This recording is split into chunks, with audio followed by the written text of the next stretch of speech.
بسم الله الرحمن الرحيم، والصلاة والسلام على أشرف المرسلين سيدنا محمد.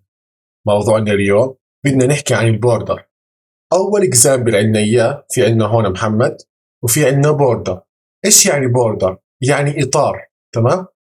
الخاصية بتحكي لك بوردر هي الاتريبيوت أو خلينا نحكي بروبرتيز، نقطتين رئيسيتين، 2 بكسل هي عبارة عن الويدث الخاص في البوردر، قديش سماكة البوردر. السوليد هي عبارة عن الستايل، يعني تطلع عندك هون كيف خط مستقيم، في عندنا عدة ستايلات رح نتعلمهم خلال المحاضرة. الريد هو لون البوردر، يعني أول واحدة بتكون سماكة البوردر، الثانية شكل البوردر كيف راح يكون، الثالثة هي الكلر. طب خلينا نحكي شوي عن الستايل. هي هاي الستايلات الموجودة عندنا في البوردر: دوت، داش، سوليد، دبل، وهي كل الأشكال رح نستخدمها هسه مع بعض. أتمنى تكون الفكرة صارت واضحة. تعال نطبقها عشان نفهمها 100%. في البداية أنشأت لك فولدر جديد اسمه 12 بوردر، بداخله في اندكس، في عندك هيد، ارتكل، وفوتر. طبعا الارتكل هي جوا المين، وفي عندك ستايل.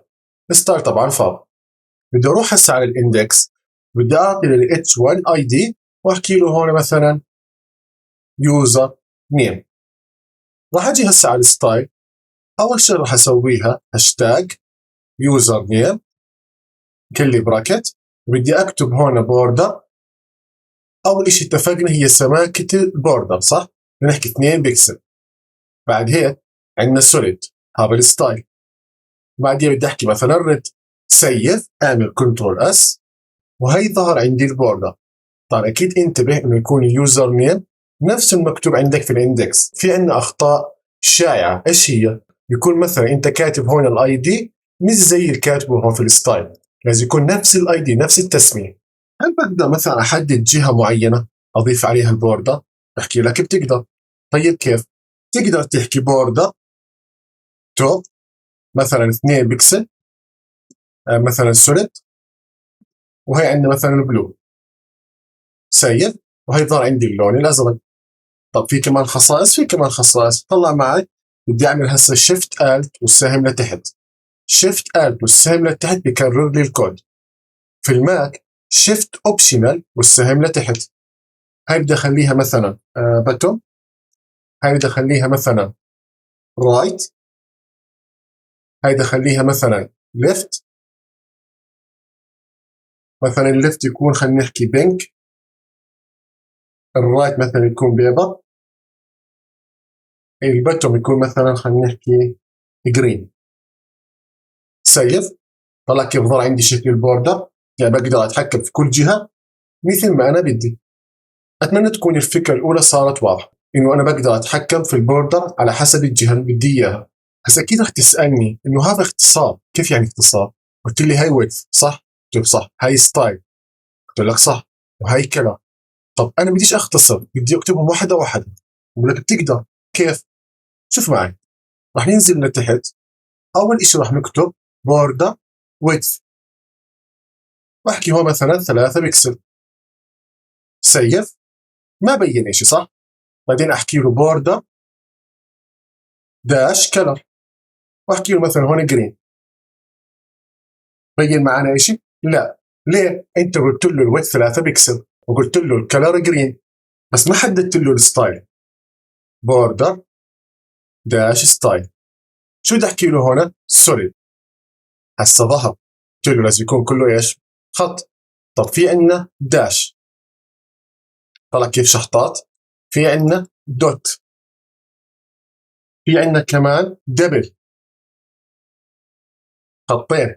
في عندنا كمان انست. خليني كمان اوريك الاوت سيت. اوت سيت صارت بالعكس، عكس الانست. هاي الاوت سيت وهاي الانست. ظل هسه عندي شغله مهمه. احنا انتبهنا اذا بنكتب ستايل واحد يطبق على كل الجهات. بقدر اختار جهه معينه غير مثلا الطريقه الاولى، يعني زي مثلا بوردر توب، بوردر باتوم. بقدر كيف؟ مثلا بدي احكي انه اول شيء سوليد، والثاني مثلا داش. شو اللي راح يصير؟ برافو عليك.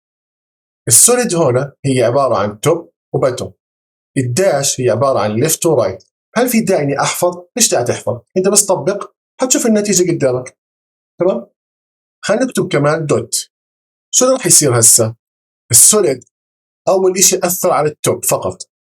الداش أثرت على الليفت والرايت، يعني دائما أول ستايل بيأثر على التوب، الثاني بتأثر على الليفت والرايت، والثالثة على البتوم. بدي أضيف كمان ستايل بدي أحكي له دبل. هم 4 جهات صح؟ شو انتبهنا هسه؟ الأولى أثرت على التوب، الثانية الداش أثرت على مين؟ برافو عليك، على الرايت. الدوت أثرت على البتوم، والدبل أثرت على الليفت. يعني توب رايت بتوم ليفت، هيك الطريقة بتيجي توب رايت بتوم ليفت. هسه اختصار البوردر ويدث والبوردر كلر والبوردر ستايل علمتك إياها أول إشي. أنا طبقت لك إياها بشكل سريع مرة واحدة، بعدين عملت لك تحليل لكل خاصية. هتحكي لي هسه أنا شو أستخدم؟ هقول لك بسيط. لما أنت بدك تعطي لكل جهة ستايل معين ممكن تستخدم البوردر ليفت، البوردر رايت، البوردر بتوم، البوردر توب. حبيت تختصرهم ممكن تستخدم بوردر ستايل بهالطريقة، تعطيك هي توب رايت بتوم ليفت بس كستايل. طب الكلر هي نفس الطريقة. كيف يعني نفس الطريقة؟ يعني لو حكيت مثلا هون ريد، نفس الطريقة، في موضوع سهل. الأولى جرين حتكون توب وبتوم، الريد حتكون ليفت ورايت. هذا تحدي. إذا هسه ضفت لون ثاني مثلا بينك، وين راح يكون موجود؟ فكر فيها. وين راح يظهر البينك؟ برافو عليك، راح يظهر بتوم. فهاي توب بالجرين، الريد ليفت ورايت، والبينك راح يكون بتوم. طب لو قلت له مثلا بيبر، هاي سهلة، توب رايت بتوم ليفت، فآخر واحدة طلعت إيش عندي هي؟ الليفت هي البيبر. طب البوردر ويت نفس المبدأ، نفس المبدأ. طلع معك بدي أحكي 4 بكسل، طلع معي أوضح لك إياها بشكل أكبر. بدي أحكي 10 عشان تشوفها بشكل كبير. صارت واضحة صح؟ توب باتوم 3، ليفت ورايت 10 بكسل. بدي أضيف كمان بكسل، 2 بكسل هنا، توب ليفت ورايت وباتوم. فالباتوم قديش عندي؟